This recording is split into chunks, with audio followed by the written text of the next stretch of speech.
Ouais, je pense pas que le fait de supprimer les vignettes critères, ça va changer quelque chose. Parce que là, on est en critère 3. Ouais. Critère 3, c'est les véhicules qui sont jusqu'à 2007, Ouais. 2006. Après, les critères 2, c'est les véhicules... Enfin, tout ce qui est 2000, c'est éliminé. Ouais. Tout ce qui est avant 2000, c'est plus en critère. Ouais. Agathe Lambray pour ses explications. Bonjour André Roger. Bonjour. Député européen, Rassemblement national, délégué national à l'outre-mer. Ouais, j'ai pas fait. De votre parti. Ça y est, avec cette fin annoncée du droit du sol, le gouvernement règle la question de l'afflux de migrants illégaux à Mayotte. Écoutez, Marine Le Pen avait déjà déposé une proposition de loi allant en ce sens en 2018. Proposition On va où? reprise dans son programme présidentiel pour que le droit du sol s'applique sur l'ensemble du territoire national, à cette nuance près que, de façon à ce que ce soit conforme à la Constitution, elle soumettra tout un arsenal législatif afin de juguler et de réguler l'immigration à référendum. Parce que vous savez que... Attendez, mais là, ce qui se passe à Mayotte, la fin annoncée du droit du sol à Mayotte, est-ce que c'est le règlement? Ça va être toqué, comme le Ah, vous pensez que ça ne se fera pas? de la loi sur l'immigration. Ça sera retoqué, parce que pour une modification de la Constitution, il faut que soit ça soit soumis à référendum, soit que ça soit voté par le Parlement réuni à Versailles, en congrès à Versailles. Donc vous dites que ça ne se fera pas? Le gouvernement n'a pas de majorité. Vous dites que ça ne se fera pas, c'est ça? Non seulement ça, mais en plus, vous savez, au-delà des paroles, il faut constater, et particulièrement concernant Mayotte, que Emmanuel Macron et son gouvernement sont quand même les champions olympiques des promesses non tenues. La loi programme de Mayotte qui revient sur le tapis ces derniers jours, Sébastien Lecornu était le premier à en parler. Puis après lui, Jean-François Carinco, puis Philippe Vigier. Et là, on en est au 4e ministre qui se succède. Et on est toujours dans le blabla. Mais vous, au RN, vous la voterez, cette réforme constitutionnelle pour la fin du droit du sol à Mayotte? Tout ce qui peut aller dans le bon sens en faveur de Mayotte et des Mahorais sera voté par le RN. Donc oui, la réponse est oui. Bien évidemment. D'accord. Et si les Républicains la votent également, vous ne pensez pas qu'avec tout cela, le gouvernement peut effectivement arriver à faire passer ce projet? Écoutez, comme je vous l'ai dit, après étude, il faut voir ce que propose précisément le gouvernement. Et il faut déjà, comme je vous le disais, qu'on en vienne aux actes. Parce que jusqu'à maintenant, le gouvernement n'a été capable que de paroles et de promesses non tenues. En 2021, il n'y a pas si longtemps, Marine Le Pen disait que Mayotte était le futur de la France métropolitaine. Vous le pensez toujours? Malheureusement, oui.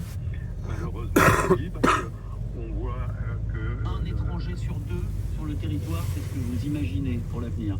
Un étranger sur deux résidents. Le pouvoir à des gangs en toute impunité. Et malheureusement, ce qui s'est passé au mois de juillet 2023 est là pour nous rappeler que tout peut s'embraser du jour au lendemain. Oui, vous imaginez 34 millions d'étrangers irréguliers sur le sol français? J'imagine pas 34 millions, mais vous savez, je pense que des minorités agissantes peuvent être suffisantes pour faire régner le chaos, dès lors qu'il n'y a aucune fermeté de la part du gouvernement et qu'il continue d'agir en toute impunité. Dernière question, André Roger. Mayotte a été le plus gros score de Marine Le Pen au premier tour de la dernière présidentielle. Est-ce que vous avez le sentiment là que le gouvernement et le président de la République marchent sur vos plates-bandes, qu'ils récupèrent finalement vos idées, peut-être vos partisans? Comme je vous le disais tout à l'heure, j'ai l'impression que le gouvernement n'agit plus qu'en fonction de l'action du Rassemblement national.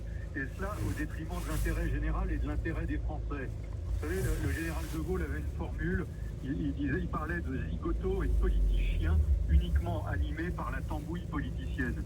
Et on a le sentiment que c'est C'est la façon d'agir du gouvernement à l'heure actuelle. Oui. Vous dites qu'il veut suivre au détriment de l'intérêt général et des Français. C'est pas forcément très cohérent de votre point de vue. Non, je dis qu'il ne nous suit pas et je dis qu'il réagit. D'accord. Merci beaucoup pour votre point de vue, votre analyse. André Rouget. Ça bouge pas, hein, circulation. Ils ont réduit ça à 2 voies, t'as vu? Priorité aux piétons. Décidez en rendez-vous. Allez à la salle, récupérez les enfants, retrouvez ses amis. Pour les sportifs du quotidien, il y a la BMW. Ça, ça engorge la circulation. Ouais. Ça fait la 90 € par mois, Ouais. sans apport.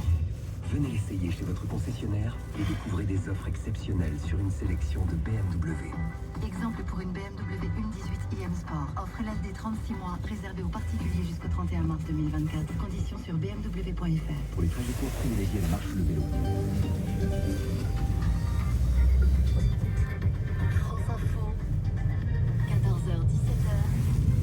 Merci les Bovic. Le carnaval de Dunkerque, lancé de harangue dans la foule d'ici une vingtaine de minutes.